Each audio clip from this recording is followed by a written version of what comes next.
What are the most low IQ moments in UFC? And I came up with a few. Number one, starting off, Holly Holm versus Kayla Harrison. It makes no sense to me why will Holly Holm shoot on Kayla Harrison. It still doesn't make sense to me. Even the coaches were confused. Why are you shooting on her? She's literally an Olympian. Judo girl. Like, I don't understand what she was thinking. It's like me freaking shooting on DC. Why will you do that? Thinking of that will be next after this one. But yeah, I don't get it. You are literally world champion boxer. Why will you shoot on her? Like, it made no sense. Then she got beat up. Granted, she did get the takedown, but then she got beat up badly, terribly. I don't know what she was thinking in that fight, but hey man, I guess you gotta change it up sometimes, but like, why? It still doesn't make sense to me. Why? But yeah, it's whatever. Moving on. Rumble Johnson shooting on DC. Why will you do that? I don't get some of these people that want to prove a point. Like, I get his reasoning. I think he gave a reason like after the press conference, but like, still doesn't make it a good game plan. Why are you shooting on DC? He's the literal Olympian, wrestler, bronze medal. Why are you shooting on him?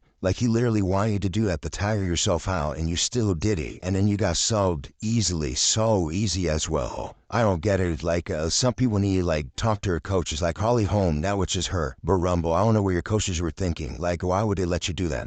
But yeah, but still, respect to Rumble. I love Rumble. He's cool, so I let her slide for now. But yeah, that's a very low IQ moment in the UFC. Next one, Kelvin Gastelum shooting on Adesanya. Why will you do that when you have him hurt? You literally have a finish and then you shoot on her. Why would you do that? It made no sense to me. Still don't. I don't know what he was thinking in that fight. Like, you literally could have finished it. Like, you could have ruined, like, Izzy's career, and then, like, you just cost yourself that, bro. Like, if you didn't shoot, you wouldn't finish them. That's the crazy part.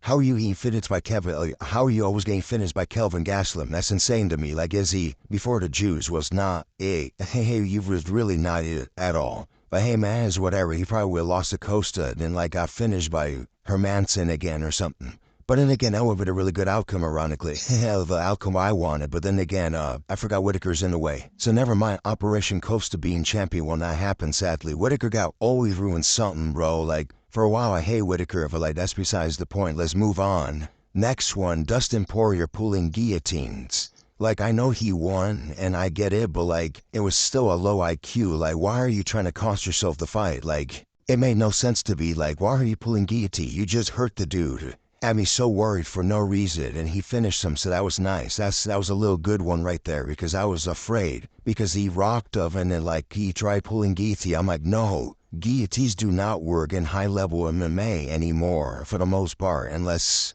I was saying like in the top 5, like even Charles came to get a guillotine. Like, I'm just saying, don't be pulling guillotines in the top 5 because they do not work. Man, Dustin had me so worried. I'm not gonna lie, I almost like freaking threw something when Dustin went for guillotines. But that's besides the point. Let's move on from this because I love Dustin, but like, he was very low IQ in that fight. Anyways, Lou Rockhold versus Chris Weidman. I was very low IQ from Chris Weidman. He was basically waiting to fight until like he threw like a spinning back kick or like a head kick. I don't know why you're doing that as like a wrestler, grappler, or whatever. You're not built for those. You don't really throw those. There was no point of you doing that. That's more like a Lou Rockhold, Izzy type move. Why are you doing that? You just cost yourself the fight for that. That was very low IQ. I don't think that was the most low IQ though, especially like it was only like a round, I think, and then like he lost the rest of the fight. But then again, that is middleweight, so like it's more concrete, I guess. But yeah, like never really costing the fight. He got dominated for the most part. He got like 10-8'd, almost finished like several times, and then like I don't know who was the ref was thinking. He was pretty much done, and then they start another round.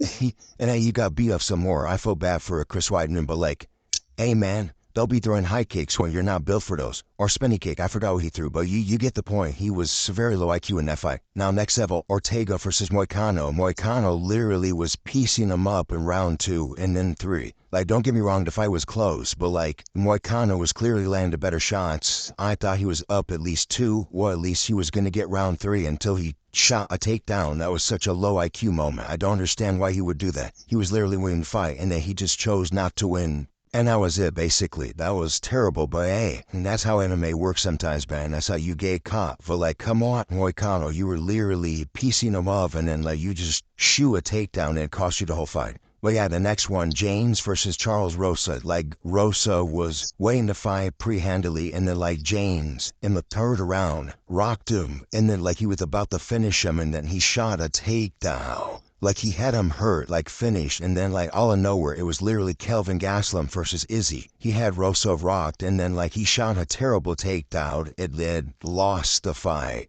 And bro, it was so annoying because Rosa was cheated heavy in that fight, hitting James in the back of the head, and the referee wasn't saying nothing. And then, like, in the third round, he finally rocked him, and then, like, James just chose not to win, basically. That's how I saw it. It cost him his job, basically, for shooting that takedown. It's so sad, but, like, damn. But, like, while he shoot the takedown. Oh, that made me so mad, but then let's move on. Freaking, what's next after?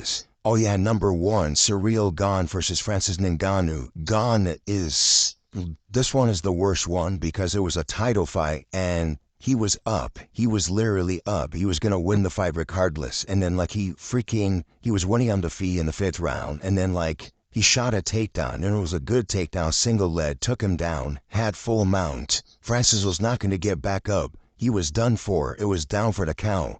And then he went for a leg lock. He went for a freaking leg lock in the freaking heavyweight and MMA. Nobody...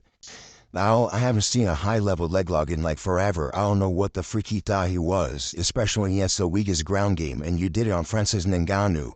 That's not really saying anything, but I'm just saying, why would you do that in a championship fight where, like, it's 2-2 going into the 5th and you could have had the fight easily? I thought you still won regardless, but that's just my opinion. But, yeah, why would you do that? That's the worst. This is the worst IQ moment because it was a title fight. Then again, Izzy and Gastelum was, but, like, Gastelum was trying for interim, though. Way different. But yeah, Gane is entitled for like the lowest IQ moment I ever seen in a UFC fight because they literally cost him the whole fight, going for that leg lock where there was no point to it and you could have won the fight, just lay on him basically. But yeah, that's pretty much the end of the video, and that's right, I pretty much covered all the low IQ moments I could think of. There's probably a few more, but I can't think of any, but yeah, that's pretty much it. Thanks for watching.